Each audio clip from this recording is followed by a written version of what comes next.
How are you, sir? Hey, Tony. Thanks for coming down. Hey, no problem. Tell me about what you do and why you do it. I'm like a purist of the craft, so I'm someone that believes that film is a very powerful medium.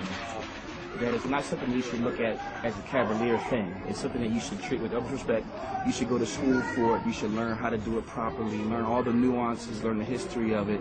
That way you can be a consummate filmmaker. A lot of people look at filmmaking, they love the craft, but they don't know how serious it is. It's a science. Like my degree in film is a master's degree in science. It's a science degree. So you have to learn the science of filmmaking before really tackling what it is to make a film. I'm the production designer and art director, and on this film I've done a little location management, but my primary job is production designer for the film. Okay. Now tell us what a production designer does. Production designer's responsibility is to interpret whatever the director's vision of the project is and what he feels the texture of it should be.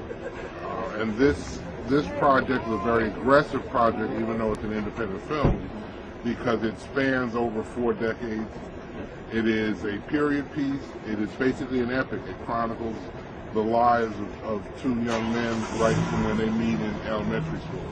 So it also is based, the story is based in North Philly. So it's about retaining the continuity of what it was like, what living in North Philly was like in the 70s and 80s and 90s. So it's also an international piece because there are international scenes that happen. There are private jets. There are all kinds of stuff. There are FX.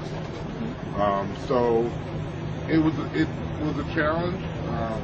I've been doing this on the film side for about 15 years, but I've been doing construction and set building for almost 30. So how did you get into this? How did you get into set construction and art direction? I always wanted to get into film, but of course I didn't have the time to be able to stop and go to school and do it that way. So I just kind of graduated from carpentry and general repair and design, went into trade shows, went from trade shows to domestic trade shows to international trade shows, and finally I just kind of made a conscious effort to try and get into this business. So I started doing small things, doing small projects, and I also produce and do videos and whatnot. So, what are some of the challenges that you come across in working independently?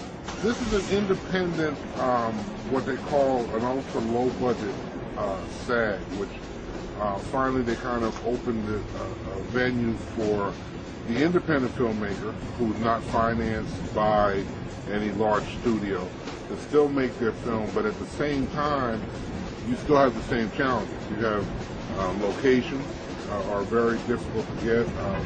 It's scheduling actors. It's just you don't have the large budgets. You can't get people to take off from work and all of those kind of things. So doing independent filmmaking it's not for the faint of heart. Why do you do this? I enjoy it. I enjoy the challenge of it. You never have a dull moment at it. There's always something new. You get to meet great people. This crew on this film has been incredible. Everybody, most of us have not even worked with each other before, but I'm telling you, in 24 hours we were all clicking and everybody was doing what they do and everybody's enjoying it, and even though we're all tired and just about at the end here, we just keep pumping and keep doing it, and it's great. And you have a day like yesterday. Yesterday we did an FX portion of the film where actually a hotel actually explodes, a room explodes, and we made that happen. And it was one of those things where it was crazy, it was nuts, and for 4 seconds of film, it was incredible to see that happen. Any words of encouragement or just if someone wants to do what you're doing or do what a director does, what would they have to do to get there? I would say one of the biggest things is learn everything you can about if you're about making films. Find out right from what the electrician does to whatever the craft service person does, what the video people do. At least understand the mechanics, and don't be afraid to get your hands dirty and learn it. And sometimes, just keep your mouth shut and listen, because sometimes people forget that they really don't know it. They think maybe they did 1 or 2 films and they think they know what they're doing. There's so much to learn. I've been doing this for years, and in this project, I learned every day. So it's about learning. It's about exploring what it is you want to do. And if you feel that you enjoy doing it, then pursue it and read about it. You now have the internet. At least you can look it up, look up what the different roles are.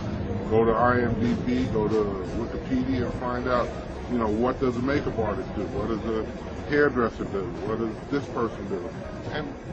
And if it's something you think you want to do, then go after it.